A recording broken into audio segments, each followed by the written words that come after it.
산불과 폭우 등 자연재해나 사고, 재개발 등 목회 현장에서 발생할 수 있는 다양한 어려움에 대해서 교단 차원의 지원을 위해 예장합동총회가 교회 종합지원센터를 개소했습니다. 교회 종합지원센터는 목회와 관련한 행정과 법률, 사역과 복지, 긴급재난과 사고, 위기상담까지 가능하도록 24시간 상담 전화를 운영할 계획입니다. 휴일과 쉼을 제대로 보장받지 못한 택배 노동자의 사고 소식이 또다시 들려오는 가운데 노동인권을 촉구했던 전태일 열사 55주기를 맞았습니다. 교계단체들은 55주기 기념 예배를 통해 기업의 이윤 추구에 맞서 노동자의 권리와 존엄을 재차 강조했습니다. 인공지능 AI 기술에 대한 이해에서부터 목회 환경의 변화, 철학적 고민까지 AI가 바꾼 변화 속에서 교회가 나아가야 할 방향을 모색하는 포럼이 열렸습니다. 시청자 여러분 안녕하십니까? CBS 뉴스 시작합니다. 대한예수교장로회 합동총회가 교회와 목회의 어려움을 해소해주기 위한 교회 종합지원센터를 개소했습니다. 예장합동총회는 교회 종합지원센터 개소를 통해 교회의 어려움을 돕는 총회가 되겠다고 다짐했습니다. 이승규 기자의 보도입니다. 목회자들이 목회를 하면서 어려움을 겪는 경우가 많이 있습니다. 산불이나 폭우로 인한 자연재해나 재개발, 교회 공간 확보의 어려움 등 목회 현장에서 발생하는 어려움은 다양합니다. 어려움을 겪을 때 제일 힘든 건 하소연을 하거나 도움을 요청할 곳이 마땅치 않다는 점입니다. 개인적으로 관계가 있는 대형교회 목회자를 찾아가거나 언론에 부탁하는 경우도 있습니다. 대한예수교장로회 합동총회가 교회 종합지원센터를 개소한 이유는 바로 이런 어려움을 해결해주기 위해서입니다. 예장합동총회 장봉생 총회장의 역점 사업 중 하나로 교회를 위한 총회를 만들겠다는 뜻입니다.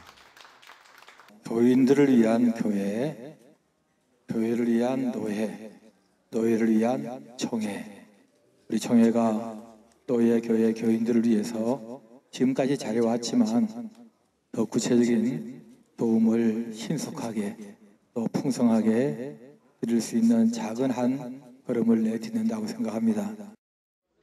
교회 종합지원센터는 목회와 관련한 행정과 법률, 목회 사역과 복지, 긴급 재난과 사고, 위기 상담까지 가능하도록 할 생각입니다. 일단 예장합동총회 회관 1층 민원실을 개조해 사무실을 만들고 대표번호 역시 1811-8253으로 정했습니다. 이와 함께 전문 인력을 배치하고 24시간 상담 전화도 운영할 계획입니다. 야간에는 자동응답으로 접수를 받아 후속 상담을 지원할 계획입니다. 이와 함께 권역별 지원 체계를 갖춰 서울 수도권을 제외한 지방교회도 혜택을 받을 수 있도록 할 계획입니다. 교회 종합지원센터의 성공 여부는 목회 현장의 목소리를 어떻게 해결하는지가 관건입니다.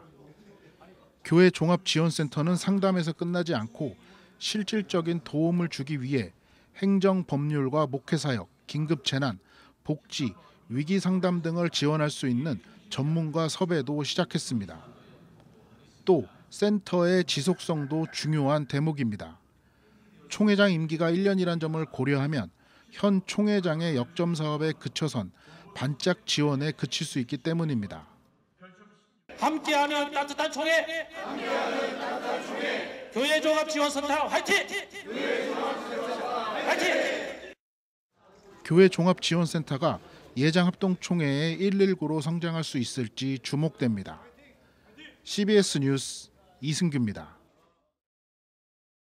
제주에서 발생한 새벽 배송 택배기사의 사망사고, 휴일과 쉼을 제대로 보장받지 못한 노동자의 사고 소식이 우리 사회의 노동 현실을 또 한 번 고민하게 하는데요. 전태일 열사 55주기를 기념해 열린 예배에선 여전히 이윤 추구만 강조되는 사회 현실에서 사람답게 일하고 사람답게 살아갈 노동자들의 권리와 존엄을 들어봤습니다. 오요셉 기자입니다. 1970년 11월 13일 근로기준법 준수를 외치며 신앙 양심으로 산화한 기독청년 전태일.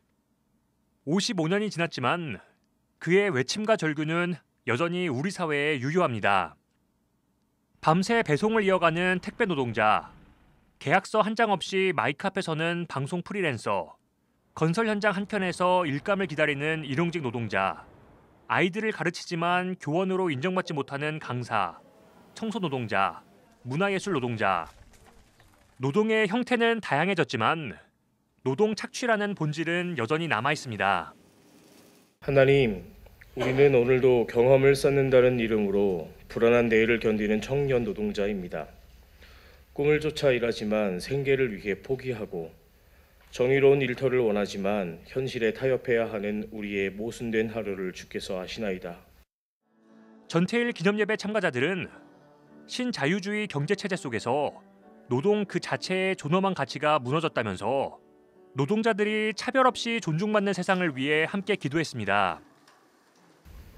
우리의 노동이 자본가의 도구가 아니라 세상을 세우는 창조의 힘임을 고백합니다. 사회가 비정규직을 소모품으로 여기지 않게 하시고 모든 노동자가 평등하게 존중받는 사회를 이루게 하소서. 이날 예배에선 특별히 이른바 가짜 3.3 프리랜서 등 특수고용 형태로 내몰린 청년 노동자들의 현실을 돌아봤습니다. 3.3 특수고용이란 회사의 지시에 따라 일하지만 사업주가 정식 직원으로 채용하지 않고 형식상 프리랜서로 계약을 맺는 고용 형태를 말합니다. 사업주는 산재보험과 고용보험, 퇴직금, 주휴수당 등 근로기준법이 보장한 의무를 회피하는 반면 노동자는 3.3%의 사업소득세를 납부하면서 법이 보장하는 권리와 안전망에서 배제되는 겁니다. 위험한 현장 노동자에게 안전과 이익은 기업에게. 이것이 지금 한국 사회가 굴러가는 방식입니다. 그리고 이 방식은 사람을 소모품으로 만듭니다. 산재보험 전면 적용, 실질 사용자 책임 인정, 표준계약과 최소보호장치 도입. 이건 특혜가 아닙니다. 사람으로 일한 사람은 사람으로 대우받아야 한다는 최소한의 약속입니다. 예배 후 참가자들은 법의 경계 밖에 놓인 모든 노동자들과 함께한다는 의미를 담아 근로기준법의 새로운 장을 열어가는 퍼포먼스를 진행했습니다. 그리스도인들은 하나님의 형상대로 지음받은 사람이라면 누구나 노동자로서의 권리를 보장받아야 한다며 근로기준법 개정을 촉구했습니다. CBS 뉴스 오요셉입니다.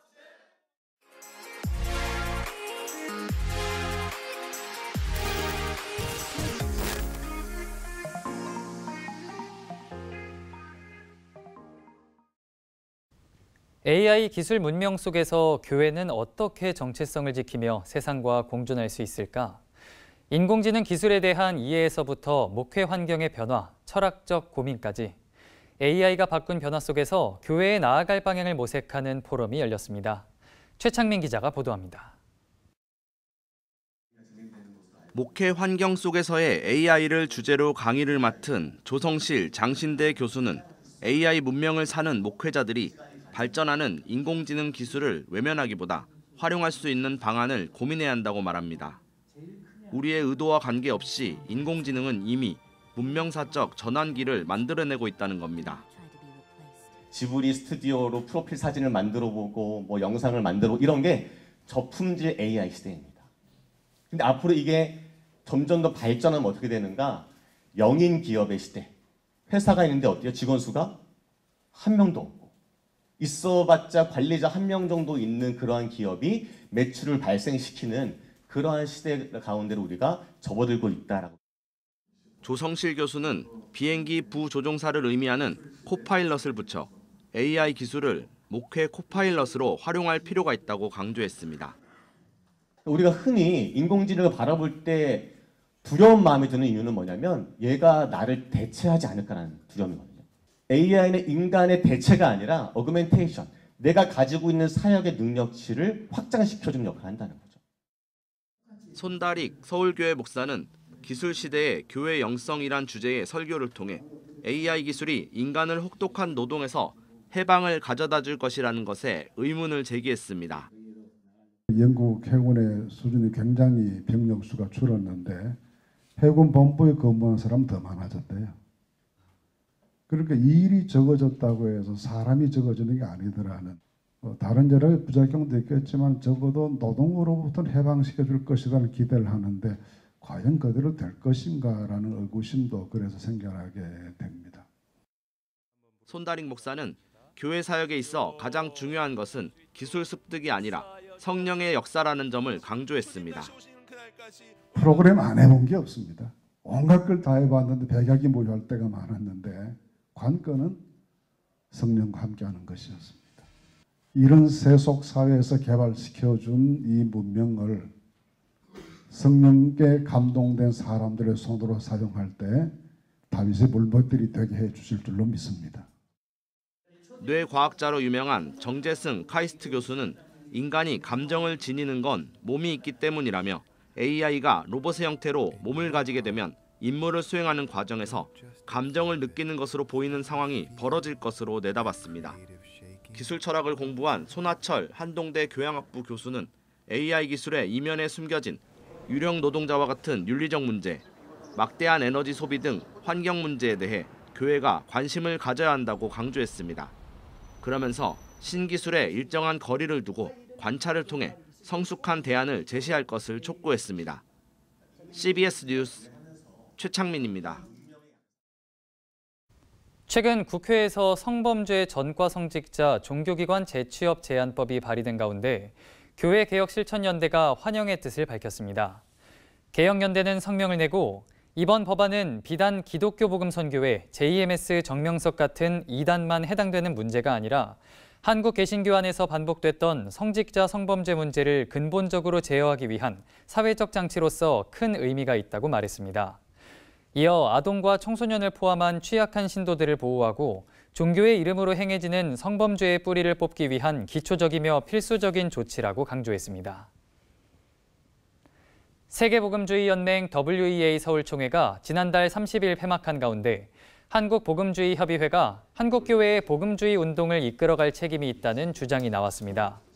한국복음주의협의회 한복협이 오늘 진행한 원례 발표회에서 발제자로 나선 서울신대 박명수 명예교수는 한복협이 국제복음주의자들과 연대해야 한다며 이같이 말했습니다.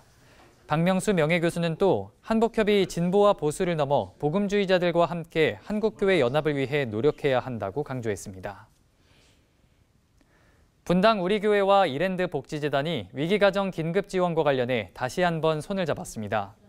양측은 위기가정 긴급지원 재협약식을 체결하고 더 효과적인 위기지원을 위한 실행 방안을 논의했습니다. 양측은 지난 2021년 첫 협약 이후 모두 203가정에 약 4억 1천만 원의 긴급지원을 연계해왔습니다. 분당 우리교회와 이랜드 복지재단은 더 많은 위기가정이 필요한 지원을 받을 수 있도록 세심하고 실질적 대응력을 높여나갈 계획입니다. 1991년 소련 해체 이후 러시아 선교 활동을 펼쳐온 서울대치순복음교회가 최근 러시아 목회자들을 초청해 한러 부흥 기도성회를 가졌습니다. 서울대치순복음교회 한별 목사는 한국과 러시아 교회가 함께 연합해 예배하는 것을 멈추지 않을 때 부흥은 또 다시 일어날 수 있을 것이라며 복음 안에서 형제로 계속 연합해 나가자고 말했습니다. 서울대치순복음교회 초청으로 방한한 러시아 목회자 14명은 대치순복음교회가 러시아 현지에 세운 성바울 신학교 졸업생들로 한국교회 예배 문화를 체험하고 양국 교회 간 교류 증진을 위해 기도성회에 참석했습니다. 서울대치순복음교회는 러시아 노보시비르스크에 성바울 신학교를 세운 것 외에도 마약 치유센터를 운영해 현지 목회자 양성과 마약 퇴치 운동을 전개해 오고 있습니다.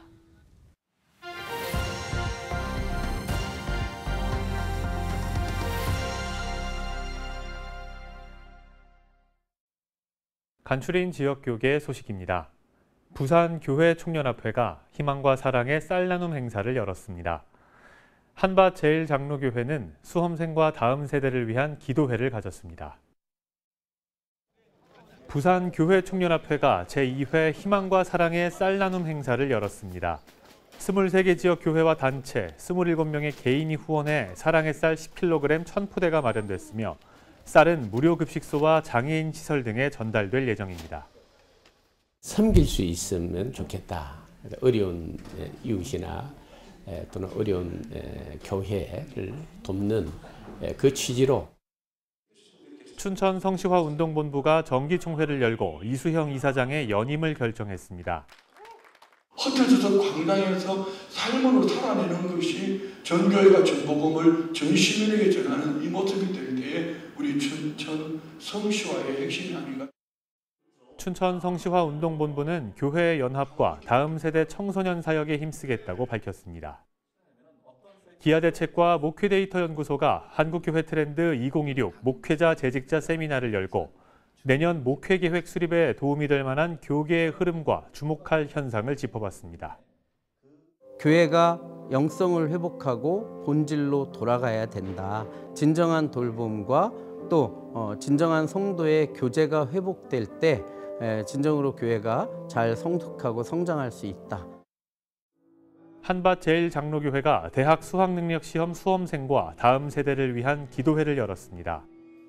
수능은 인생 전체를 결정하는 자리가 아니라 인생 여정의 한 부분일 뿐이며 이 시간을 통해 하나님께서 어떻게 동행하시는지를 실제로 경험하는 기회가 되기를 바랍니다.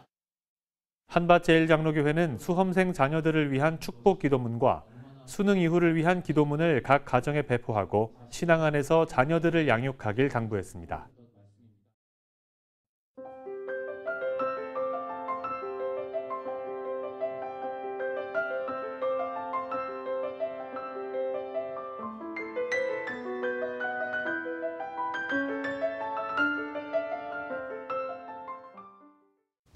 이상으로 뉴스를 마칩니다. 시청해주신 여러분 고맙습니다.